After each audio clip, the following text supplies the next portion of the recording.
ஆண்டவரே, நீர் உம்முடைய ஜனத்திற்கு என்ன பேச விரும்புகிறீர் என்று காத்திருந்த பொழுது மிக முக்கியமான ஒரு வேத பகுதியை ஆண்டவர் கொடுத்தார். அதைத்தான் இன்றைக்கு உங்களுக்காக நான் வாசிக்க விரும்புகின்றேன். என்னோடு கூட 1 சாமுவேலின் புத்தகம் 30ஆம் அதிகாரத்திற்கு வேதத்தை திருப்பிக் கொள்ளுங்கள். 6வது வசனம். தாவீது மிகவும் நெருக்கப்பட்டான்.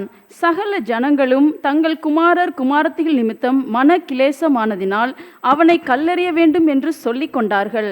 தாவீது தன் தேவனாகிய கர்த்தருக்குள்ளே தன்னை திடப்படுத்தி கொண்டான். இந்த அதிகாரத்தில் உள்ள 2 வார்த்தைகள் என்னை மிகவும் தொட்டது. ஒன்று, தாவீது மிகவும் நெருக்கப்பட்டான். ஏன் நெருக்கப்பட்டார்? இந்த சரித்திரம் முந்தின அதிகாரத்திலிருந்தே துவங்குகிறது. தாவீது ஒரு குறிப்பிட்ட காலத்திற்கு பெலிஸ்தியர் ராஜாவிடத்தில் போய் அடைக்கலம் தேடி இருக்கின்றார். அவரிடத்தில் இவர் அடைக்கலம் போய் இருந்த நாட்களில் அந்த ராஜா இவனை ஏற்றுக்கொண்டு இவன் உத்தமன் என்று கண்டதினால் தன்னுடைய யுத்தத்தை எல்லாம் நடத்தும்படி தாவீதை அனுப்புவார். அவர் அனுப்புகிற எல்லா இடத்திற்கும் தாவீது கடந்து சென்று உண்மையா யுத்தம் செய்து கொள்ளை பொருட்களை ராஜாவினிடத்தில் கொடுப்பார். வெற்றி பெற்ற செய்தியை எல்லாம் ராஜாவுக்கு சொல்லுவார். இதனால் அந்த ராஜாவுக்கு தாவீதின் மேல் நல்ல ஒரு அபிப்பிராயம் வந்துவிட்டது. இப்பொழுது இந்த பெலிஸ்தர் இஸ்ரவேலரோடு யுத்தம் செய்ய வேண்டும். அந்த இஸ்ரவேலிலே சவுல் எல்லாம் இருக்கிறார். இந்த யுத்தம் ஒரு மகா பெரிய யுத்தமாக நடக்கும். ஆகவே தாவீதையும் சேர்த்து கொள்ள வேண்டும் என்று தாவீது அவனோடு கூட இருந்தவர்களை சேர்த்துக் கொள்கிறார்கள். இந்த பெலிஸ்தருடைய ராஜாவுக்கு தாவீதை ஏற்றுக்கொள்வது ஏற்புடையதாக இருந்தது. ஆனால் அவருடைய அதிபதிகளுக்கு இவன் ஏன் வர வேண்டும்? இந்த தாவீது தானே ஏற்கனவே பெலிஸ்தனாகிய நம்முடைய தலைவன் கோலியாத்தை கொலை செய்தான். இப்பொழுது யுத்தத்திற்கு அழைத்து சென்றால் திடீரென்று நம்முடைய எதிரிகள் பக்கத்தில் இவன் திரும்பி நம்மோடு கூட யுத்தம் செய்வான் என்றால் நாம் திரும்ப மடிய வேண்டியது இருக்குமே என்று சொல்லி அவர்கள் எல்லாரும் தாவீதை பகைத்து இவன் யுத்தத்திற்கு வரக்கூடாது என்று சொன்னார்கள். அதில் சில வசனங்களை நான் வாசிக்க விரும்புகிறேன். 1 சாமுவேல் 29 3வது வசனத்திலிருந்து. அப்பொழுது பெலிஸ்தரின் பிரபுக்கள், இந்த எபிரேயர் என்னத்திற்கு என்றார்கள். ஆகீஸ் அவர்களை பார்த்து, இஸ்ரவேல் ராஜாவாகிய சவுலின் ஊழியக்காரனாய் இருந்த இந்த தாவீது இத்தனை நாட்களும் இத்தனை வருஷங்களும் என்னோடு இருக்கவில்லையா? இவன் என்னிடத்தில் வந்து சேர்ந்த நாள் முதல் இந்நாள் வரைக்கும் ஒரு குற்றமும் நான் இவனில் கண்டுபிடிக்கவில்லை என்றான். என்ன அழகாய் சொல்லுகிறது வசனம். ஒரு புறவினத்து ராஜா தாவீதை குறித்து சொல்லுகிறார். இவன் என்னிடத்தில் வந்து சேர்ந்த நாள் முதல் இவனிடத்தில் ஒரு குற்றம் கூட நான் காணவே இல்லை என்று சொல்லுகிறார். ஆனாலும் பெலிஸ்தரின் பிரபுக்கள் எல்லாம் இல்லை இல்லை அவன் வரக்கூடாது என்று திருப்பி அனுப்புகிறார்கள். இந்த நிகழ்வு தாவீதின் உணர்வுகளை மிகவும் பாதித்து விட்டது. நாம் எல்லாரும் மனிதர்கள், சரீரத்தில் இருக்கிறோம், ஆனால் நமக்கு உணர்வுகள் இருக்கிறது. எல்லாரும் மனிதர்கள். சிலர் சில காரியங்களை தாங்கிக் கொள்வார்கள், சிலரால் சில காரியங்களை தாங்கிக் கொள்ள முடியாது. ஆனால் இங்கே தாவீதுக்கு நேர்ந்த அவமானம் அவனால் தாங்கிக் கொள்ள முடியவில்லை. அவன் மனம் உடைந்து ராஜாவினிடத்தில் கேட்கிறான், நான் என்ன செய்தேன், எதற்காக என்னை வர வேண்டாம் என்று சொல்லுகிறீர் என்று கேட்ட பொழுது அவர் சொன்ன வார்த்தை 6வது வசனம். அப்பொழுது ஆகீஸ் தாவீதை அழைத்து, நீ உத்தமன் என்றும் நீ பாளையத்தில் என்னோடு போக்கும் வரத்துமாய் இருக்கிறது என் பார்வைக்கு நல்லது என்றும் கர்த்தருடைய ஜீவனை கொண்டு சொல்லுகிறேன். நீ என்னிடத்தில் வந்து சேர்ந்த நாள் முதல் இன்றைய வரைக்கும் நான் உன்னில் ஒரு பொல்லாப்பும் காணவில்லை. ஆகிலும் பிரபுக்களின் பார்வைக்கு நீ பிரியமானவன் அல்ல. ஆகீஸ் ராஜா சொல்லுகிறார், தாவீது, உன்னை எனக்கு தெரியும், நீ உத்தமன், எனக்கு பிரியமானவன். நீ என்னிடத்தில் வந்து சேர்ந்த நாள் முதல் நான் உன்னிடத்தில் ஒரு குறைவையும் காணவில்லை. நீ உத்தமன். ஆனால் இங்கே பார், இந்த பெலிஸ்தரின் பிரபுக்களுக்கு நீ ஏற்புடையவன் அல்ல என்று சொல்லி தாவீதை திருப்பி அனுப்புகிறார். 11வது வசனத்தில் தாவீதும் அவரோடு கூட சேர்ந்தவர்களும் மிகுந்த மன உடைவோடு கூட தங்கள் இடங்களுக்கு திரும்பி வருகிறார்கள். திரும்பி வருகிற இடம் சிக்லாக்கு. ஏற்கனவே உள்ளம் உடைந்து போயிருக்கிறது. இப்பொழுது சிக்லாக்குக்கு வரும்பொழுது எதிர்பாராத ஒரு நிகழ்வு ஒன்று அங்கே நடக்கிறது. வாசிக்கலாம். 30ஆம் அதிகாரம் 1 வசனம். தாவீதும் அவன் மனுஷரும் 3ஆம் நாளிலே சிக்லாக்குக்கு வந்து சேர்கிறதுக்குள்ளே அமலேக்கியர் தென்புறத்து சீமையின் மேலும் சிக்லாக்கின் மேலும் விழுந்து சிக்லாக்கை கொள்ளையடித்து அதை அக்கினியால் சுட்டெரித்து அதிலிருந்த ஸ்திரீகளாகிய சிறியவர்களையும் பெரியவர்களையும் சிறை பிடித்து ஒருவரையும் கொன்று போடாமல் அவர்களை பிடித்து கொண்டு தங்கள் வழியே போய்விட்டார்கள். தாவீது ஏற்கனவே உள்ளம் உடைந்து போயிருக்கிறான். இப்பொழுது சிக்லாக்குக்கு வருகிறான். அங்கு வந்து பார்த்தால் அமலேக்கியர் வந்து தாவீதுடைய மனைவிகள், பிள்ளைகள், அவனோடு கூட இருந்த 600 பேருடைய குடும்பம் எல்லாவற்றையும் சிறைப்பிடித்து கொண்டு போய்விட்டார்கள். போய்விட்டு பட்டணத்தை சுட்டெரித்து போட்டு விட்டார்கள். கொஞ்சம் யோசித்து பாருங்கள். அன்எக்ஸ்பெக்டட் ஈவெண்ட், கற்பனையே செய்ய முடியாத, எதிர்பாராத ஒரு நிகழ்வு. அது தோல்வியா, ஏமாற்றமா, அதை என்ன சொல்வது என்றே தெரியாது. அந்த சூழ்நிலைமையிலே தாவீதும் அவரோடு கூட இருந்தவர்களும், வசனம் சொல்லுகிறது, 4வது வசனம், அப்பொழுது தாவீதும் அவனோடு இருந்த ஜனங்களும் அழுகிறதற்கு தங்களில் பலனில்லாமல் போகும் மட்டும் சத்தமிட்டு அழுதார்கள். அழுகிறதற்கு தங்களுக்கு பலனில்லாமற் போகும் மட்டும் சத்தமிட்டு அழுதார்கள். ஏன்? நானே பரதேசி போல இருக்கிறேன், எனக்கு இருக்கிறதே இந்த ஒரு சிறு குடும்பம், என்னோடு கூட இருக்கிறவர்கள் பரதேசிகளை போல இருக்கிறார்கள், அவர்களுக்கு இருந்த மனைவி, பிள்ளைகள், சின்ன குடும்பம், ஆனால் இன்றைக்கு எல்லாம் சூறையாடப்பட்டு போய்விட்டதே என்று சொல்லி தங்களுக்கு பலன் இல்லாமற் போகும் மட்டும் அவர்கள் அழுதார்களாம். பிரியமான சகோதர சகோதரிகளே, வாழ்க்கையிலே சில வேளைகளில் நாம் எதிர்பாராத நிகழ்வுகள் நடப்பது இயல்பு. நீங்கள் இன்றைக்கு என் வார்த்தையை கேட்டுக்கொண்டிருக்கிறீர்கள். ஐயோ, நான் இதை எதிர்பார்க்கவே இல்லை, எனக்கு இது நடந்து விட்டது. ஐயோ, நான் இதையெல்லாம் எதிர்பார்க்கவில்லை, என் குடும்பத்தில் இது நடந்து விட்டது. நான் என் பிள்ளை இப்படி மாறுவான் என்று நினைக்கவே இல்லை, இப்படி நடந்து விட்டது. என் வேலை போகும் என்று நினைக்கவில்லை, இப்படி நடந்து விட்டது. எனக்கு இப்படி ஒரு பொருளாதார நெருக்கடி வரும் என்று நினைக்கவில்லை, இப்படி ஒரு வியாதி வரும் என்று நினைக்கவில்லை. ஏன்? உலகத்தில் உள்ள அத்தனை மக்களுமே இப்படிப்பட்ட ஒரு கொள்ளை நோய் வந்து இந்த உலகத்தை இந்த அளவு சூறையாடும் என்று யாருமே நினைக்கவில்லையே. வருஷத்தை துவங்கும் பொழுது சந்தோஷமாய் துவங்கினோம், வாக்குத்தத்தங்களை பெற்றோம், கர்த்தர் நடத்துவார் என்று விசுவாசித்தோம், பெரிய காரியங்கள் நடக்கும் என்றுதான் நம்பினோம். ஆனால் எதிர்பாராத நிகழ்வுகள், வேதத்தில் பல இடத்திலே இதை போன்ற எதிர்பாராத நிகழ்வுகள் நடந்தது உண்டு. ஆபிரகாமுக்கு பிரியமான சகோதரன் லோத்து இருந்தார். திடீரென்று ஒரு செய்தி வருகிறது, லோத்து சிறைப்பிடிக்கப்பட்டு போய்விட்டார் என்று. ஆபிரகாமுக்கு இது எதிர்பாராத ஒரு நிகழ்வு. என்ன செய்வதென்று தெரியவில்லை. தன் கீழாக இருந்த கைப்படிந்த வேலைக்காரர்களை அழைத்து கொண்டு போய் லோத்தை மீட்டு கொண்டு வருகிறார். யோசுவாவின் தலைமையின் கீழ் ஒரு பெரிய சேனை கானானுக்குள் செல்லுகிறது. ஜெயித்து விட்டோம் என்று நினைத்த அந்த நேரத்திலே ஒரு பெரிய தோல்வி ஆயி பட்டணத்தின் மேல் வருகிறது. அவர்கள் நினைக்கவே இல்லை, ஐயோ இந்த தோல்வி, யோசுவாவுடைய இருதயம் உடைந்து போகிறது, நொறுங்கி போகிறார். ஆனால் இன்னொரு வாய்ப்பை கொடுத்து ஆண்டவர் அங்கே ஜெயிக்க வைக்கிறார். ஆபிரகாமின் மனைவியாகிய சாராள் பயந்து பயந்து எகிப்துக்கு போகிறார்கள். திடீரென்று எகிப்தின் ராஜா பார்வோன் சாராளை அழைத்து கொண்டு போய்விடுகிறார். சற்று யோசித்து பாருங்கள், ஆபிரகாமுக்கு எப்படி இருக்கும்? ஐயோ, இந்த சாராள் மூலமாய்த்தான் ஆண்டவர் எனக்கு ஒரு கர்ப்பத்தின் கனியை தருவேன் என்று சொன்னார், என் சந்ததியை வாழ வைப்பேன் என்று சொன்னார், பெருக வைப்பேன் என்று சொன்னார். இப்பொழுது என் மனைவி ராஜாவின் அரண்மனைக்கு போய்விட்டாளே, என் சந்ததி என்ன ஆகும், வாக்குத்தத்தங்கள் என்ன ஆகும்? உடைந்து போனார் ஆபிரகாம். எதிர்பாராத நிகழ்வுகள் வேதத்தில் இன்னும் பல இடங்களில். இப்பொழுது தாவீதை குறித்து பார்க்கிறோமே, சிக்லாக்கிலே நினைக்கவே இல்லை எதிர்பாராத நிகழ்வுகள். யோபு, அவர் நினைச்சு கூட பார்த்திருக்க மாட்டார். ஒவ்வொரு நாளும் போய் தேவனுக்கு பலி செலுத்துகிற ஒரு பக்தன், ஒரு தேவனை நேசிக்கிற உத்தமர். அவருடைய வாழ்க்கையில் ஒரு பிள்ளை இழந்தால் சகிக்கலாம், 2 பிள்ளையை இழந்தால் சகிக்கலாம், எல்லா பிள்ளைகளையும் மரணத்துக்கு ஒப்பு கொடுக்கப்பட்டு, ஆடு மாடுகள், எல்லா கழுதைகள், சகலமும், கோவேறு கழுதைகள் எல்லாம் சத்ருவால் சூறையாடி கொண்டு போகப்பட்டது. எதிர்பாராத நிகழ்வுகள். ஒரு அருமையான குடும்பம் சந்தோஷமாய் மோவாபுக்கு போனார்கள். கணவன், மனைவி, பிள்ளைகள் அங்கே போய் திருமணம் செய்தார்கள். வாழ்க்கை நன்றாய் இருக்கும் என்று நினைத்தார்கள். திடீரென்று அந்த குடும்பத்தில் வந்த மரணம், எதிர்பாராத நிகழ்வு.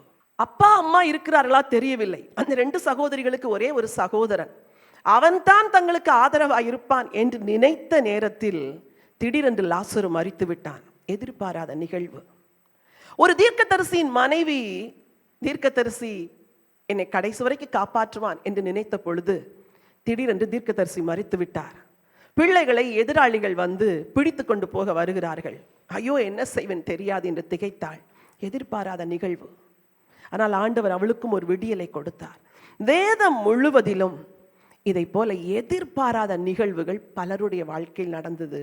இந்த தாவீதின் வாழ்க்கையில் நடந்தது போல வசனம் சொல்லுகிறது, தாவீது மிகவும் நெருக்கப்பட்டான். சரி, ஒன்று பெலிஸ்தரின் ராஜா நீ போய் என்று சொல்லிவிட்டார். ரெண்டாவது இங்கே வந்து பார்த்தால் பிள்ளைகளை காணோம், மனைவியை காணோம், வீடெல்லாம் சுட்டரிக்கப்பட்டிருக்கிறது. ஏற்கனவே 3 நாட்கள் நடந்து அந்த இடத்திற்கு வந்திருக்கிறார்கள். சரீரத்தில் களைப்பு. இங்கே சுட்டரிக்கப்பட்ட பட்டணத்தை பார்த்தவுடன் உள்ளமெல்லாம் உடைந்து இருந்த கொஞ்ச நஞ்ச பலத்தையும் எல்லாரும் இழந்திருப்பார்கள். வசனம் சொல்கிறது, சகல ஜனங்களும் தங்கள் குமாரர் குமாரத்திகளின் நிமித்தம் மன கிலேசமானதினால். ராஜா புறக்கணித்தது ஒன்று, கொள்ளையாடி கொண்டு போகப்பட்ட நிகழ்வு மற்றொன்று. இப்பொழுது கூட இருக்கிறார்களே 600 பேர், 600 பேரும் தாவீதை கொலை செய்யும்படி அவன் பக்கமாய் திருப்புவார்கள். கொஞ்சம் யோசித்து பாருங்கள். அவனும் ஒரு மனுஷன் தானே. அவன் என்னதான் ஒரு அரசனா இருந்தாலும், அபிஷேகம் பெற்றவனா இருந்தாலும், he was also a human being. வேதம் சொல்லுகிறது, சத்தமிட்டு அழுதானா. அழுது முடிந்தவுடன் he took a decision. அதைத்தான் இன்றைக்கு நீங்கள் செய்ய வேண்டும். வாழ்க்கையில் இழந்தீர்கள், உடைக்கப்பட்டது, நொறுக்கப்பட்டது, உங்களை விட்டு பறிபோனது, உங்களை விட்டு எடுத்துக்கொள்ளப்பட்டது, எத்தனையோ நிகழ்வுகள் நடந்திருக்கலாம். ஆனால் இன்றைக்கு தாவீது செய்த அந்த ஒரு காரியத்தை தான் நீங்கள் செய்ய வேண்டும். தாவீது தன் தேவனாகிய கர்த்தருக்குள்ளே தன்னை திடப்படுத்தி கொண்டான். ஹல்லேலூயா! என்ன ஒரு அருமையான வார்த்தை. தாவீதே, உன்னால் எப்படி இப்படி முடிந்தது? அவன் சொல்லியிருப்பான், நான் சிறுமையும் எளிமையுமானவன், ஆடுகளுக்கு பின்னாக போய்க் கொண்டிருந்தேன். என்னை ஆண்டவர் அழைத்தார், என்னை அரசனாய் மாற்றினார். என் குடும்பத்தில் அத்தனை சகோதரர்கள் இருந்த பொழுதும் கூட என்னைத்தான் ஆண்டவர் தெரிந்து கொண்டு ராஜாவாய் மாற்றினார். நான் சாதாரண ஆடு மேய்க்கிறவன், என்னை அரசன் ஆக்கினார். நான் போன எல்லா இடத்திலும் எனக்கு ஜெயத்தை கொடுத்தார். ஒரு முறை சிங்கம் என்னை விழுங்க வந்தது, கர்த்தர் சிங்கத்தை மேற்கொள்ள வைத்தார். ஒரு முறை கரடி வந்தது, அதையும் ஜெயிக்க வைத்தார். ஒரு முறை கோலியாத் வந்தான், அப்பொழுதும் ஜெயத்தை கொடுத்தார். அந்த தேவன் இப்பொழுது என்னோடு கூட இருக்கிறார். தாவீதே, உன்னை திடப்படுத்த என்ன பலன் வந்தது என்றால், அவன் தன் தேவனாகிய கர்த்தருக்குள் தன்னை திடப்படுத்தி கொண்டான். உனக்கு ஒரு தேவன் உண்டு. இதைத்தான் இன்றைக்கு நான் உங்களுக்கு நற்செய்தியாய் சொல்ல விரும்புகிறேன். உனக்கு ஒரு ஆண்டவர் உண்டு. அந்த ஆண்டவர் யார் தெரியுமா? தாயின் கருவில் உன்னை உருவாக்கினவர். உன் இள வயதில் உனக்கு எத்தனையோ ஆபத்துகள் வந்த போது எல்லா ஆபத்துகளிலிருந்தும் உன்னை காத்தவர். உன் எதிர்காலத்திற்கு பெரிய திட்டங்களை வைத்து இந்நாள் வரைக்கும் நடத்தினவர். உனக்கு நல்ல குடும்பம் தந்தவர், வாழ்க்கை தந்தவர், பிள்ளைகளை தந்தவர், உனக்கு நல்ல பெற்றோரை தந்தவர், உங்களை வாழ வைத்தவர், எல்லா ஆபத்துகளிலிருந்தும் காத்தவர். தன் தேவனாகிய கர்த்தருக்குள் தன்னை திடப்படுத்தி கொண்டாராம். நீங்களும் கூட மன அழுத்தத்தோடு இருக்கிறீர்களா? மனம் உடைந்து போய் இருக்கிறீர்களா? நொறுங்கி போய் இருக்கிறீர்களா? சொல்ல முடியாத சில சோகங்களாலே நீங்கள் உள்ளம் உடைந்து இருப்பீர்கள் என்றால் ஒன்று செய்ய வேண்டும். எனக்கு ஒரு தேவன் உண்டு, எனக்கு ஒரு தேவன் உண்டு. சங்கீதத்திலே தாவீது எழுதுவார், தேவனே நீர் என்னுடைய தேவன், வறண்டதும் விடாய்த்ததும் தண்ணீரற்றதுமான நிலத்திலே என் ஆத்துமா உம்மேல் தாகமாயிருக்கிறது, என் மாம்சமானது உம்மை வாஞ்சிக்கிறது. தேவன் மேல் இவ்வளவு அன்பு வைத்த ஒரு பக்தனை தேவன் கைவிட்டு விடுவாரா? உங்களை கைவிடுவாரா? எவ்வளவு எதிர்ப்புகளுக்கு மத்தியிலே இயேசுவை பின்பற்றி வந்தீர்கள், எவ்வளவு நெருக்கத்தின் மத்தியிலே இயேசு போதும் என்று சொல்லி வந்தீர்கள். உங்களை நடத்துகிற தேவன் உங்களை கைவிட மாட்டார். என் அன்பு சகோதர சகோதரிகளே, என் வார்த்தையை கேட்கிற நீங்கள் எந்த தேசத்தில் இருந்தாலும் உங்களுக்கு நான் சொல்லுகிற நற்செய்தி, உனக்கு ஒரு தேவன் உண்டு, உனக்கு ஒரு தேவன் உண்டு. உன்னை அழைத்தவர், ஆபத்து நாட்களில் என்னை நோக்கி கூப்பிடு, நான் உன்னை விடுவிப்பேன், நீ என்னை மகிமைப்படுத்துவாய் என்று சொன்னவர், அவர் உங்களோடு கூட இருக்கிறார். ஆபத்து நாட்களில் கூப்பிடுகிற போது பதில் கொடுக்கிற ஒரு தேவன். இக்கட்டில் அவரே அடைக்கலம், நெருக்கப்படுகிற காலங்களில் அவரே தஞ்சம் என்று நீங்கள் நம்பி வந்த அந்த தேவன், நீங்கள் சார்ந்திருந்த அந்த தேவன், நீங்கள் வணங்கின அந்த தேவன், நீங்கள் தொழுது கொண்ட அந்த தேவன் உங்களை கைவிட மாட்டார். உனக்கு ஒரு தேவன் உண்டு. இரண்டாவதாக தாவீது எப்படி தன்னை திடப்படுத்தி கொண்டார்? வாசிக்கலாம் 7வது வசனம். தாவீது அகிமெலேக்கின் குமாரனாகிய அபியத்தார் என்னும் ஆசாரியனை நோக்கி, ஏப்போத்தை என்னிடத்தில் கொண்டு வா என்றான். அபியத்தார் ஏப்போத்தை தாவீதினிடத்தில் கொண்டு வந்தான். தாவீது கர்த்தரை நோக்கி, நான் அந்த தண்டை பின்தொடர வேண்டுமா, அதை பிடிப்பேனா என்று கேட்டான். அதற்கு அவர், அதை பின்தொடர், அதை நீ பிடித்து சகலத்தையும் திருப்பிக் கொள்வாய் என்றார். ஹல்லேலூயா! ஒன்று, தன் தேவனை நோக்கி பார்த்து தாவீது தன்னை திடப்படுத்திக் கொண்டார். இரண்டாவது, தேவனுடைய வார்த்தையை நோக்கி பார்த்து தன்னை திடப்படுத்திக் கொண்டார். எப்படி? ஏபோத்தை கொண்டு வா. இந்த ஏபோத் இருக்கிறதே அது வாழ்க்கைக்கு வழிகாட்டும். இந்த ஏபோத் இருக்கிறதே அது நீ செய்ய வேண்டுமா வேண்டாமா என்பதை தெளிவாய் வழிநடத்தும். ஆண்டவருடைய வார்த்தை உங்களை வழிநடத்தும். இங்கே மனுஷ ஞானத்தில் தாவீது யோசித்திருந்தால் என்ன நினைத்திருப்பார்? 3 நாட்கள் நடந்து வந்தேன், ஐயோ சரீரம் களைப்பா இருக்கிறது, இப்பொழுதோ பட்டணம் சுட்டரிக்கப்பட்டு கிடக்கிறது, எங்கே இருக்கிறார்கள் தெரியாது, யார் பிடித்து கொண்டு போனார்கள் தெரியாது, எங்கே சிறை வைத்தார்கள் தெரியாது, யாராவது உயிரோடு இருக்கிறார்களா, எல்லாரையும் கொலை செய்தார்களா தெரியாது, என் மனைவிகள் பாழாக்கப்பட்டார்களா தெரியாது, என்னோடு வந்திருக்கிறவர்களுடைய வாலிப பெண் பிள்ளைகள் அழிக்கப்பட்டார்களா தெரியாது. நம்பிக்கை உடைந்த நேரத்திலே நம்பிக்கையை கொடுத்தது எது தெரியுமா? தேவனுடைய வார்த்தை. சொன்னா, நான் போகட்டுமா, அந்த தண்டை பின்தொடரட்டுமா ஆண்டவரே? எப்படி இப்பொழுது கேட்டார்? இது வரைக்கும் எப்பொழுதெல்லாம் வழி நடத்துதல் வேண்டுமோ தாவீது தேவனை கேட்டு பழகியவர். நீங்கள் எப்படி? உங்கள் வாழ்க்கையில நெருக்கங்கள் வரும்பொழுது யாருடைய ஆலோசனை கேட்கிறீர்கள்? மனுஷ ஆலோசனை கேட்கிறீர்களா? வெட்கப்பட்டு போய்விடுவீர்கள். உங்களுக்கு ஆலோசனை தருகிற ஒரு ஆண்டவர் இருக்கிறார்.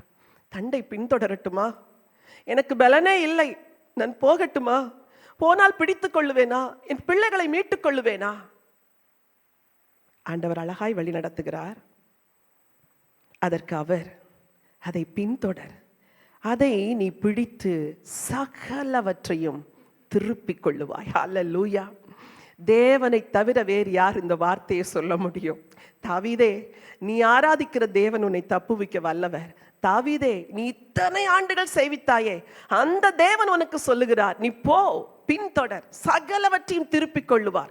இந்த வார்த்தை வந்தவுடன் பலனில்லாமல் போக மட்டும் அழுதார்களே, அவர்களுக்குள் ஒரு பலன் வந்து விட்டது. என்ன பலன்? அடுத்த வசனம் சொல்கிறது, வாசியுங்கள். அப்பொழுது தாவீது அவனோடு இருந்த 600 பேரும் போனார்கள். அப்பொழுது தாவீதும் அவனோடு கூட இருந்த 600 பேரும் போனார்கள். அவர்கள் பேசோர் ஆற்றண்டைக்கு வந்தபோது அங்கே சிலர் நின்று போனார்கள். ஐயோ, கொஞ்சம் பேர் பலவீனர்கள். உலகத்திலே எல்லாரும் ஒரே அளவு பலன் உள்ளவர்கள் அல்ல. சிலர் இரவெல்லாம் ஜெபிப்பார்கள், சிலர் 5 நிமிடம் தான் ஜெபிப்பார்கள், சிலர் வேதத்தை கரைத்து குடித்திருப்பார்கள், சிலருக்கு 4 வாக்குத்தத்தங்கள் தான் தெரியும், சிலர் பராக்கிரமசாலிகள், சிலர் பலவீனர்கள். ஆண்டவர் எல்லாரையும் சமமாய் நேசிக்கிறார்.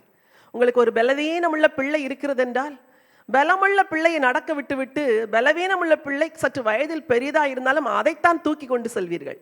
பலமுள்ள பிள்ளை சின்ன பிள்ளையா இருந்தால் அதுதான் நடந்து வரும். இதுதான் உலக நியதி.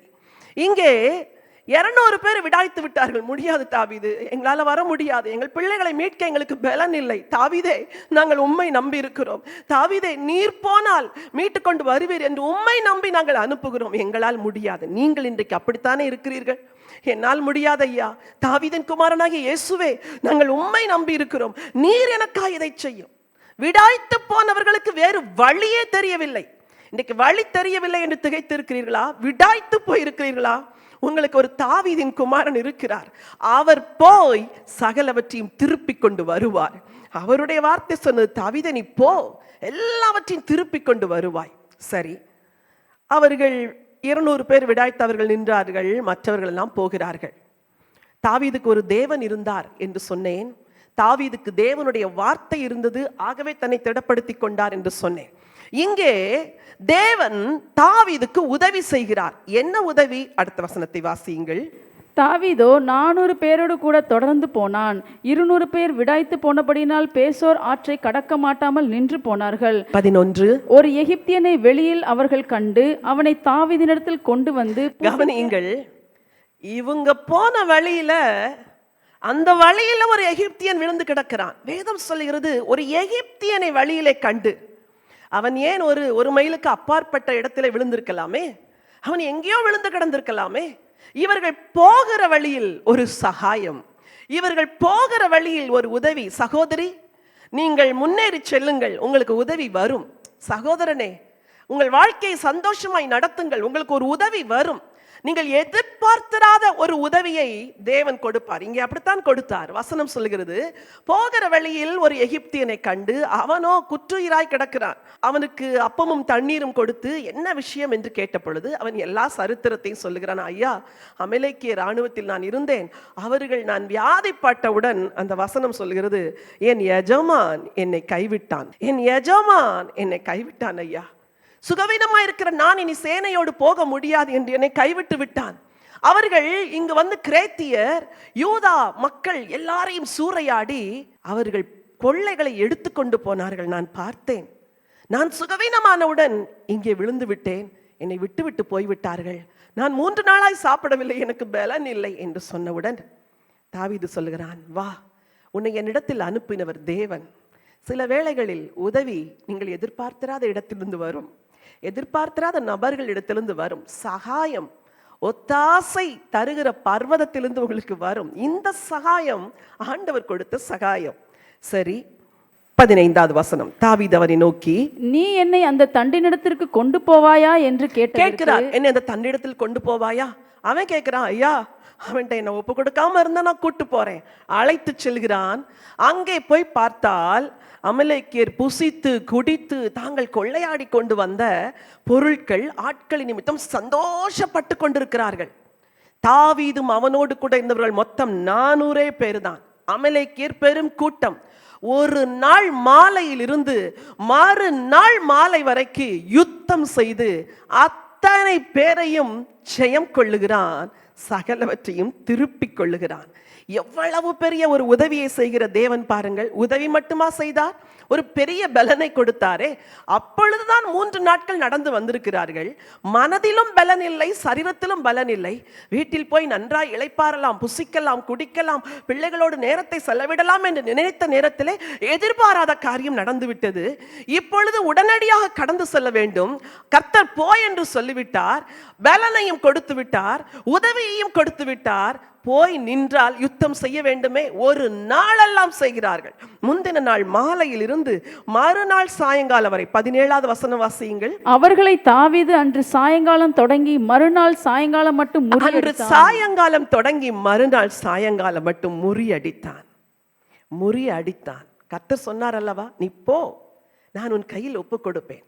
பொய் சொல்ல தேவன் மனிதன் அல்ல, மனமாற மனுபுத்திரனும் அல்ல. உங்களுக்கு ஒரு வார்த்தையை கொடுத்திருந்தால் நிச்சயமாய் ஆண்டவர் அதை நிறைவேற்றுவார். எந்த வசனம் நடக்கவில்லை என்று நினைக்கிறீர்கள், எந்த வாக்குத்தத்தம் நிறைவேறவில்லை என்று நினைக்கிறீர்கள், ஆண்டவர் சொன்னாரே சூழ்நிலைமை இப்படி இருக்கிறதே, இல்லை, எல்லாம் மாறும், எல்லாம் மாறும். ஆண்டவர் சொன்ன வார்த்தையின்படியே அங்கு நடந்தது. வாசியுங்கள் 18வது வசனம். அமலேக்கியர் பிடித்து கொண்டு போன எல்லாவற்றையும் தன்னுடைய 2 மனைவிகளையும் தாவீது விடுவித்தான். ஹல்லேலூயா! என்ன அருமையான வார்த்தை. தன்னுடைய பிள்ளைகள், மனைவி எல்லாம் கட்டப்பட்டு கிடக்கிறார்கள். இங்கே அமலேக்கியர் புசித்து குடித்திருக்கிறாள். கொஞ்சம் யோசிச்சு பாருங்க, அந்த காட்சி எப்படி இருக்கும். அவனுடைய மனைவி இருக்கிறது எப்படி இருந்திருக்கும். ஐயோ, தாவீது வந்து விட்டார், தாவீது வந்து விட்டால் இனிமேல் ஜெயம்தான், தாவீது வந்து விட்டால் இனிமேல் விடுதலை தான். உங்கள் வாழ்க்கையிலும் அப்படித்தான். கட்டப்பட்டு கிடக்கிறீர்களா? உங்கள் பிள்ளைகள் கட்டப்பட்டு கிடக்கிறார்களா? அநேக குடும்பங்களில் வாலிப பிள்ளைகள் அசுத்த ஆவிகளினால் அலைக்கழிக்கப்பட்டு தாறு மாறான வார்த்தைகளை பேசி, பெற்றோரை கேவலமாக பேசி, பெற்றோருக்கு கீழ்ப்படியாமல் தற்கொலை செய்து விடுவேன் என்று பயமுறுத்தி இப்படியெல்லாம் நடந்து கொண்டிருக்கிற நேரத்தில் தாவீது வந்தவுடன் கட்டப்பட்டவர்களுக்கு நம்பிக்கை வந்தது. உங்களுக்கும் இன்றைக்கு ஒரு நம்பிக்கை உண்டு. உங்கள் வீட்டுக்குள் இப்பொழுது தாவீதின் குமாரனாகிய இயேசு வருகிறார். யாரையெல்லாம் பிசாசு கட்டி வைத்தானோ அத்தனை பேரையும் இந்த தாவீதின் குமாரன் விடுதலை செய்வார். தன் மனைவிகளையும் தாவீது விடுவித்தார். இதே வார்த்தையின்படி உங்கள் குடும்பத்தாரை ஆண்டவர் விடுதலை செய்வார். அது மட்டுமல்ல, அடுத்த வசனம். அவர்கள் கொள்ளையாடி கொண்டு போன எல்லாவற்றிலும் சிறியதிலும் பெரியதிலும் குமாரரிலும் குமாரத்திகளிலும் ஒன்றும் குறைவுபடாமல் எல்லாவற்றையும் தாவீது திருப்பிக் கொண்டான். இந்த வார்த்தையை நான் நேசிக்கிறேன். ஒன்றும் குறைவுபடாமல். கொஞ்சம் யோசித்து பாருங்க. ஒரு ஆடு, ஒரு மாடு, ஒருவேளை கோழி வளர்த்திருந்தா அந்த கோழியை கூட விடாம எல்லாவற்றையும் திருப்பி இருப்பார்கள். ஒன்றும் குறைவுபடாமல் எல்லாவற்றையும் தாவீது திருப்பி கொண்டான். அடுத்த வசனம். எல்லா ஆடு மாடுகளையும் தாவீது பிடித்து கொண்டான், அவைகளை தங்கள் மிருக ஜீவன்களுக்கு முன்னாலே ஓட்டி, இது தாவீதின் கொள்ளை என்றான். இவர்கள் பொருளை திருப்பினது ஒரு பங்கு. மற்றொன்று, அவர்கள் கொள்ளையாடி வைத்திருந்தார்களே, அந்த கொள்ளையாடின பொருளை எல்லாம் இவர்கள் எடுத்துக்கொண்டு இவர்களுடைய மிருக ஜீவன்களுக்கு முன்பதாக அதை அனுப்புகிறார்கள். சொல்லும்போது என்ன சொன்னார்களாம்? இது தாவீதின் கொள்ளை. ஹல்லேலூயா. தாவீதே, நீ அந்த பெலிஸ்தரிடத்தில் வெட்கப்பட்டு வந்தாய். நீ நினைத்தாய் இவ்வளோ பெரிய வெட்கம், யுத்தத்திற்கு போயிருந்தால் ஏதாவது வெற்றி கிடைத்திருக்கும், ஏதாவது பொருள் கிடைத்திருக்கும். தாவீதின் நினைவு வேறு, தேவனுடைய நினைவு வேறு. தாவீதின் வழிகள் வேறு, தேவனுடைய வழிகள் வேறு. உங்கள் நினைவு வேறு, தேவன் இந்த குறிப்பிட்ட காரியத்தில் உங்களை பற்றி வைத்திருக்கிற நினைவு வேறு. உங்கள் வழிகள் வேறு. நீங்கள் நினைக்கிறீர்கள் எல்லாம் முடிந்து விட்டது, வெட்கம், அவமானம் என்று. ஆனால் தாவீதே, உனக்கு ஒரு கொள்ளையை நான் வைத்திருக்கிறேன். நீ உடைந்து போனாய், மனம் கசந்து பலனில்லாமற் போக மட்டும் அழுதாய். ஆனால் என்னை நம்பி வந்தாயே, என்னிடத்தில் வந்து நான் போகலாமா, பின்தொடரலாமா என்று கேட்டாயே. உனக்கு வார்த்தை கொடுத்தேனே, சகலவற்றையும் திருப்பிக் கொள்ளுவாய் என்று. சகலவற்றையும் மட்டுமல்ல, அதோடு கூட உனக்கு கொள்ளையும் கொடுக்கிறேன். டேவிட் ஸ்பாயில் என்று வேதம் சொல்லுகிறது. தாவீதின் கொள்ளை. எவ்வளவு பெரிய ஒரு நல்ல தேவன். இன்றைக்கு உங்களுக்கு சொல்லுகிறேன், உங்கள் நினைவுகள் அவர் நினைவுகள் அல்ல, உங்கள் வழிகளும் அவர் வழிகள் அல்ல. பூமியை பார்க்கிலும் வானம் எவ்வளவு உயரமாய் இருக்கிறதோ அவ்வளவு உயரமாய் உங்கள் வழிகளை விட அவருடைய வழிகள் மேலானவைகள். புது வழி திறக்கும், புது வழி திறக்கும், புது சகாயம் வரும், புது உதவி வரும். நீங்கள் நினைத்ததை விட பல மடங்கு தாவீதின் கொள்ளை என்று சொன்னது போல உங்கள் பெயரை போட்டுக் கொள்ளுங்கள். உங்கள் பெயரை போட்டு இது என்னுடைய கொள்ளை என்று சொல்லி தைரியமாய் சொல்லுங்கள். உங்களுக்கும் ஆண்டவர் அனுக்கிரகம் செய்வார். எல்லா ஆடு மாடுகளையும் தாவீது பிடித்து கொண்டான், மனைவிகளை விடுவித்தான், ஆடு மாடுகளை திரும்ப பிடித்து கொண்டான். அந்த ஆடு மாட்டுக்கு கூட சந்தோஷம் வந்திருக்கு. ஓ, இது தாவீது என் மேய்ப்பன், என்னை விடுதலை செய்து விட்டாரேன். ஒரு மிருக ஜீவன் மேல் கூட இரக்கம் வைக்கிற ஆண்டவர் உங்களுக்கு இறங்க மாட்டாரா? உங்களுக்கு உதவி செய்ய மாட்டாரா? நிச்சயம் உதவி செய்வார். வசனம், அவைகளை தங்கள் மிருக ஜீவன்களுக்கு முன்னாலே ஓட்டி இது தாவீதின் கொள்ளை என்றார்கள். சரி, கொள்ளையை எடுத்துக்கொண்டு போகிறார்கள். விடாய்த்து போனார்களே 200 பேர். அவர்கள் நிச்சயமாய் அவர்கள் சோர்ந்து போய்த்தான் கடந்திருப்பார்கள். ஒரு நாளெல்லாம் காத்திருக்கிறார்கள். அவர்கள் அருகே வந்தவுடன் யுத்தத்திற்கு வந்தார்களே 400 பேர். அவர்கள் சொல்லுகிறார்கள், இவர்கள் யுத்தத்திற்கு வரவில்லை, நாம் தான் போய் ஒரு மாலை தொடங்கி அடுத்த மாலை வரைக்கும் யுத்தம் செய்தோம். கொள்ளையில் இவர்களுக்கு பங்கு கொடுக்க கூடாது, அவருடைய மனைவியில் அவர்கள் பிள்ளைகளை மட்டும் கொடுங்கள் என்றார். தாவீது, அவன் தாவீது என் இருதயத்திற்கு ஏற்றவன் என்று ஆண்டவர் சும்மா சொல்லவில்லை. அவன் உத்தமன், அவன் தேவனுக்கு பிரியமானவன். அவன் சொல்லுகிறான், சகோதரர்களே வேண்டாம், ஆண்டவர் நமக்கு கொடுத்த இதில் நாம் வஞ்சனை செய்யக்கூடாது, அவர்களுக்குரிய பங்கை அவர்களுக்கு கொடுக்க வேண்டும். யுத்தத்திற்கு போனவர்களின் பங்கு எவ்வளவோ அதே போல தளவாடங்கள் அண்டை இருந்தவர்களுக்கும் சரி சமமாய் பங்கு கொடுக்க வேண்டும் என்று அன்றைக்கு சொன்னானே, அது இஸ்ரவேல் தேசத்திலே கட்டளையாகவே சட்டமாகவே மாறிவிட்டது. அந்த மக்களை பார்த்து அவர்களை அணைத்து அவர்களுக்கும் பங்கு கொடுக்கிறான். கொள்ளையை எடுத்துக்கொண்டு போகிறார்கள். சேர்ந்தவுடன் தாவீதுக்கு என்று சில நண்பர்கள், உத்தமர்கள், வனாந்திரத்தில் அவன் அலைந்து திரிந்த நாட்களில் அவன் நேசித்தவர்கள். வசனத்தை வாசிக்க விரும்புகிறேன். 26. தாவீது சிக்லாகுக்கு வந்தபோது அவன் கொள்ளையாடினவைகளிலே தன் சிநேகிதராகிய யூதாவின் மூப்பருக்கு சிலவற்றை அனுப்பி, இதோ கர்த்தருடைய சத்துருக்களின் கொள்ளையில் உங்களுக்கு உண்டாயிருக்கும் ஆசீர்வாத பாகம் என்று சொல்லி. எவ்வளவு ஒரு பெரிய மனம் பாருங்கள். நான் போய் சண்டை போட்டு வந்தேன், ஆண்டவர் எனக்கு கொடுத்தாரு, அதையே ஃப்ரெண்ட்ஸுக்கு கொடுக்கணும். கர்த்தருடைய கொள்ளையில் என் சிநேகிதர்களுக்கு ஆசீர்வாத பாகம். எவ்வளவு ஒரு உண்மையுள்ள சிநேகிதன், எவ்வளவு ஒரு நேசிக்கிற ஒரு சிநேகிதன். அவருடைய ஃப்ரெண்ட்ஸ் லிஸ்ட் எல்லாம் பார்த்தா வசனம் சொல்லுது, 27வது வசனம், யார் யாருக்கு அனுப்பினான் என்றால் அந்த லிஸ்டே வருது. அவ்வளோ பேரு தாவீதுக்கு நண்பர்களா இருந்தார்கள், அவ்வளோ பேரு உத்தமமாய் தாவீதை நேசித்தார்கள், தாவீது அவர்களை உத்தமமாய் நேசித்தான். சரி, கடைசி வசனம் சொல்லுகிறது, எப்ரோனில் இருக்கிறவர்களுக்கும் தாவீதும் அவன் மனுஷரும் நடமாடின எல்லா இடங்களில் இருக்கிறவர்களுக்கும் அனுப்பினான். தாவீதுக்கு ஒரு இடத்துல மட்டும் ஃப்ரெண்ட்ஸ் இல்ல, அவன் நடமாடின எல்லா இடங்களிலும் எல்லாரோடும் கூட குட் ரிலேஷன்ஷிப். அதான் எனக்கு ரொம்ப ஆச்சரியம். அவன் நடமாடின எல்லா இடங்களிலும் அவனுக்கு நண்பர்கள் கிடைத்தார்கள். ஏனெனில் தாவீது தேவனுக்கும் மனுஷனுக்கும் பிரியமாய் நடந்தான். அவன் எல்லாருக்கும் பிரியமானவன். இன்றைக்கு உங்கள் வாழ்க்கை எப்படி இருக்கிறதா?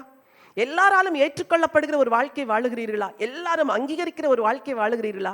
நீங்கள் தாவீதாய் இருக்க வேண்டும். உங்கள் இருதயம் இன்றைக்கு மாற வேண்டும். கர்த்தர் ஒரு பெரிய ஆசீர்வாதத்தை கொடுக்கும் பொழுது அவர்கள் வரவில்லை, அவர்களுக்கு தரமாட்டேன் என்று நீங்கள் சொல்லக்கூடாது. அப்படிப்பட்ட குறுகிய இருதயமாய் இருக்கக்கூடாது.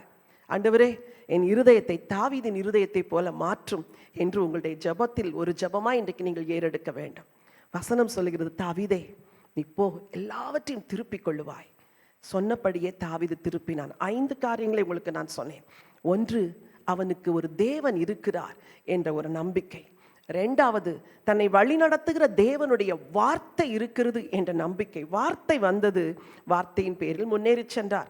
3வது, தேவனுடைய உதவி வந்தது. அந்த எகிப்தியன் வழியிலே காணும்படி ஆண்டவர் செய்யாதிருந்தால் இவர்கள் வேறு வழியில் அலைந்து திரிந்திருப்பார்கள்.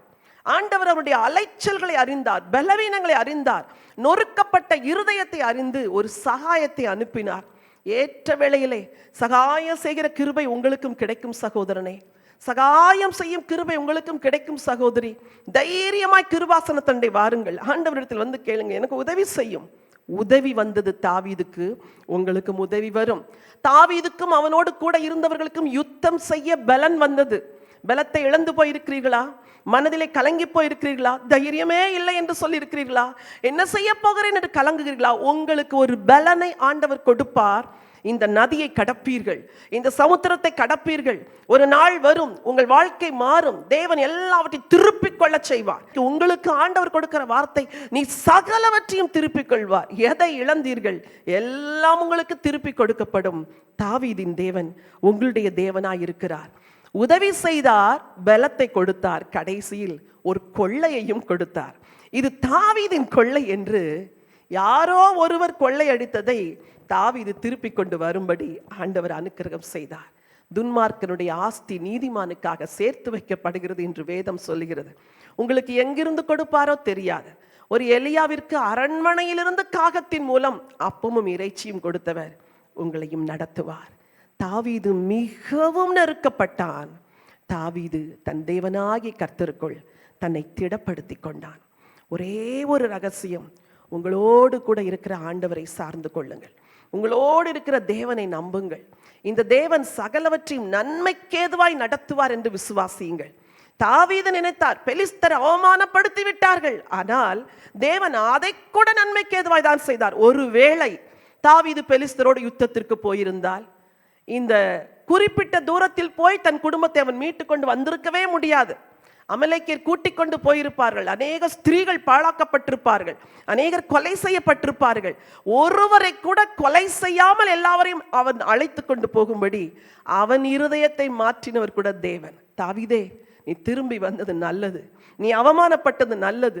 தாவீதே, நீ எங்கோ ஒரு இடத்தில் உன் குடும்பத்தை இழந்து போகாதபடிக்கு நானே உன்னை திரும்பி போகச் செய்தேன், நானே உன் வாழ்க்கையில் கிரியை செய்தேன். நீ எல்லாவற்றையும் திருப்பிக் கொள்ளுவாய், உன் வாழ்வில் சுபிட்சம் உண்டாகும். எல்லாரும் ஆண்டவரை நோக்கி பார்க்கலாமா? ஆண்டவரே, நாங்கள் உங்களுக்கு நன்றி செலுத்துகிறோம். உங்கள் வாழ்க்கையில் சகலத்தையும் திருப்பிக் கொள்ளுவீர்கள். எதை இழந்தீர்களோ எல்லாம் திரும்ப வரும். ஒரு தேவன் இருக்கிறார். நீ போ, இதை செய் என்று வழி நடத்துகிற அவருடைய வார்த்தை இருக்கிறது. நீங்கள் போகும் வழியிலே தேவன் செய்கிற உதவி உங்களுக்கு வரும். நீங்கள் செய்ய வேண்டிய யுத்தத்திலே தேவன் உங்களுக்கு பலத்தை கொடுப்பார். எல்லாவற்றுக்கும் மேலாய் பரிசாக ஒரு கொள்ளையை கொடுப்பார். அது உங்கள் பிரயாசத்தினால் வந்ததாக இருக்காது, அது தேவனை தந்ததாக இருக்கும். இன்றைக்கு சொல்லுங்கள், இந்த தேவன் என்னென்றைக்கும் உள்ள சதா காலங்களிலும் என்னுடைய தேவன், மரண பரியந்தம் என்னை நடத்துவார். இன்றைக்கு உங்களுக்கு ஒரே ஒரு நம்பிக்கை என்ன தெரியுமா? என் ஆண்டவர் என்னோடு கூட இருக்கிறார். God is with you. He will lead you. He will strengthen you. He will help you. He will guide you. He will bless you. கொள்ளையின் ஆசீர்வாதம் உங்களுக்கு கிடைக்கும். உங்களுக்கு மட்டுமல்ல, உங்களை சார்ந்தவர்களுக்கும் நீங்கள் பகிர்ந்து கொடுக்கும்படி ஆண்டவர் உங்களை ஆசீர்வதிப்பார். Thank you Jesus. தேவன் என்னோடு இருக்கின்றார், என் தேவன் என்னோடு இருக்கின்றார். தேவன் என்னோடு இருக்கின்றார், என் தேவன் என்னோடு இருக்கின்றார். இரவும் பகலும் கூட இருக்கின்றார், என்னை விட்டு விலகாமல் இருக்கின்றார். இரவும் பகலும் கூட இருக்கின்றார், என்னை விட்டு விலகாமல் இருக்கின்றார். என்னோடு, ஆஹா என்னோடு, என் தேவன் என்னோடு இருக்கின்றார். என்னோடு, ஆஹா என்னோடு, என் தேவன் என்னோடு இருக்கின்றார். மலைகளின் மேலே ஏறினாலும் பள்ளத்தாக்கிலே நடந்தாலும் வானத்திலே நான் பறந்தாலும் என் தேவன் என்னோடு இருக்கின்றார். சொல்லுங்கள், மலைகளின் மேலே ஏறினாலும் பள்ளத்தாக்கில நடந்தாலும் ராஜா என் கூட நீங்க இருக்கிறீங்க ஆண்டவரே. வானத்திலே நான் பறந்தாலும் என் தேவன் என்னோடு இருக்கின்றார். என்னோடு, ஆஹா என்னோடு, என் தேவன் என்னோடு இருக்கின்றார். என்னோடு, ஆஹா என்னோடு, என் தேவன் என்னோடு இருக்கின்றார். சோர்வினால் ஒருவேளை நீங்கள் சூறை செடியின் கீழ் படுத்திருக்கலாம், மனம் தளர்ந்து போயிருக்கலாம், நிந்தை அவமானத்தினால் நொந்து போயிருந்தாலும் மகளே உன் தேவன் உன்னோடு இருக்கிறார். மகனே உன் தேவன் உன்னோடு இருக்கிறார். சந்தோஷமாய் இணைந்து பாடுங்களா? S father. சூறை செடியின் கீழ் படுத்தாலும் சோர்வினால் தளர்ந்து போனாலும், சொல்லுங்கள், சூறை செடியின் கீழ் படுத்தாலும் சோர்வினால் தளர்ந்து போனாலும் நிந்தை அவமான நேரத்திலும் உன் தேவன் உன்னோடு இருக்கின்றார். நிந்தை அவமான நேரத்திலும் உன் தேவன் உன்னோடு இருக்கின்றார். உன்னோடு, ஆஹா உன்னோடு, உன் தேவன் உன்னோடு இருக்கின்றார். உன்னோடு, ஆஹா உன்னோடு, உன் தேவன் உன்னோடு இருக்கின்றார். தாயின் கருவில் நீங்கள் உருவான நாள் முதல் இந்த பூமியில் கண்களை மூடி கல்லறையில் படுத்துக் கொள்ளுகிற நாள் வரை கண்ணின் மணி போல காக்கிற ஒரு தேவன் நம்மோடு இருக்கிறார், உங்களோடு இருக்கிறார். தைரியம் கொள்ளுங்கள், திருப்பிக் கொள்ளுவீர்கள் சகலவற்றையும். கருவில் உருவான நாள் முதல் கண்கள் மூடிடும் நாள் வரை, கருவில் உருவான நாள் முதல் கண்கள் மூடிடும் நாள் வரை கண்ணின் மணி போல காக்கின்ற நம் தேவன் நம்மோடு இருக்கின்றார். கண்ணின் மணி போல காக்கின்ற நம் தேவன் உன்னோடு இருக்கின்றார். நம்மோடு, ஆஹா நம்மோடு, நம் தேவன் நம்மோடு இருக்கின்றார். நம்மோடு, ஆஹா நம்மோடு, நம் தேவன் நம்மோடு இருக்கின்றார். தேவன் என்னோடு இருக்கின்றார். என் தேவன் என்னோடு இருக்கின்றார். தேவன் என்னோடு இருக்கின்றார். என் தேவன் என்னோடு இருக்கின்றார். இரவும் பகலும் கூட இருக்கின்றார். என்னை விட்டு விலகாமல் இருக்கின்றார். இரவும் பகலும் கூட இருக்கின்றார். உன்னை விட்டு விலகாமல் இருக்கின்றார். உன்னோடு, ஆஹா உன்னோடு, உன் தேவன் உன்னோடு இருக்கின்றார். உன்னோடு, ஆஹா உன்னோடு, உன் தேவன் உன்னோடு இருக்கின்றார். உன் தேவன் உன்னோடு இருக்கின்றார். தேவன் உன்னோடு இருக்கின்றார். அன்பின் ஆண்டவரே, பரலோக பிதாவே, எதிர்பாராத நிகழ்வுகள், எதிர்பாராத ஏமாற்றங்கள், எதிர்பாராத சூழ்நிலைமைகள் வாழ்க்கையில் வரும்போது நீர் கூட இருக்கிறீர். உமக்கு நன்றி ஆண்டவரே. உடைய பிள்ளைகளை கரம் நீட்டி ஆசீர்வதியும். நீர் கூட இருக்கிறீர். உம்முடைய வார்த்தைகள் கூட இருக்கிறது. உம்முடைய உதவிகளை அனுப்பித்தாரும். உம்முடைய பலத்தை கொடும். உம்முடைய அற்புதங்கள் நடக்கட்டும். தாவீது சகலவற்றையும் திருப்பிக் கொண்டது போல உங்க பிள்ளைகள் சகலவற்றையும் திருப்பிக் கொள்ள போகிறதற்காய் நன்றியோடு உம்மை ஸ்தோத்திரிக்கிறோம். பூமியில் நாங்கள் பரதேசிகள் அல்லப்பா. ஒரு தேவன் இருக்கிறீர், நடத்துகிற ஒரு ஆண்டவர் இருக்கிறீர். எதிர்பாராத நிகழ்வுகள், ஏமாற்றங்கள், நஷ்டங்கள், கஷ்டங்கள், விசேஷமாய் முழு உலகமும் இப்படிப்பட்ட எதிர்பாராத ஒரு நிகழ்வில் தவித்துக் கொண்டிருக்கிறதை பார்க்கிறீரே. நாங்கள் திருப்பிக் கொள்ள வேண்டும் ஆண்டவரே. நாங்கள் எல்லாவற்றையும் திருப்பிக் கொள்ள வேண்டும். எல்லாம் திருப்பிக் கொள்ளப்பட வேண்டும். அதோடு கூட கண்ணீரில் வாழுகிற இந்த உலகத்திற்கு கொள்ளை பொருளாய் உம்முடைய ஆசீர்வாதங்களை நீர் அருளி செய்ய வேண்டும். வெல்லப்படுத்துங்கப்பா. விடாய்த்து போய் தங்கி போனவர்கள் உண்டே, பின்தொடர முடியாமல் சோர்ந்து போனவர்கள் உண்டே. எங்கள் பிள்ளைகளை, மனைவிகளை காண்போமா என்று திகைத்து நின்று அவர்களுக்கு தாவீது எல்லாரையும் திரும்ப அழைத்து கொண்டு வந்தது போல, தாவீதின் குமாரனாகிய நீர் விடாய்த்து போன உம்முடைய ஜனங்களுக்கு சகலவற்றை திருப்பி கொடுக்கும்படியாய் ஜெபிக்கிறோம். நீர் யுத்தத்தில் வல்லவர், உம்மால் தான் முடியும். நீர் பலம் உள்ளவர். உதவி செய்யுங்க ஆண்டவரே. வார்த்தையை கேட்ட ஒவ்வொருவரையும் ஆசீர்வதிங்க. பலனற்று போக மட்டும் அழுது கொண்டிருக்கிறார்களே, அவர்களை பலப்படுத்துங்க. தாவீதே, நீ கலங்காதே. நீ என் இருதயத்திற்கு ஏற்றவன். நான் உனக்கு எல்லாவற்றையும் திருப்பி தருகிறேன். நான் நன்மைக்கு ஏதுவாய்த்தான் இதை நடத்தினேன் என்று சொல்லி ஆசீர்வதிக்க போகிறதற்காய் ஸ்தோத்திரம். தாழ்த்தி உடைய கரத்தில் ஒப்புக் கொடுக்கிறோம். ஆசீர்வதிங்கப்பா. ஒவ்வொருடைய சிரசின் மேல் உடைய ஆசீர்வாதத்தை வைங்க. சகல துதிகன மகிமை உமக்கு ஏறெடுக்கிறோம். எல்லாவற்றையும் நான் திருப்பிக் கொண்டேன் என்று உடைய பிள்ளைகள் ஒரு நாள் சொல்ல போகிறார்கள். அதற்காய் ஸ்தோத்திரம். மீட்பர் இயேசு கிறிஸ்துவின் நாமத்தில் ஜெபிக்கிறோம் நல்ல பிதாவே. ஆமென்.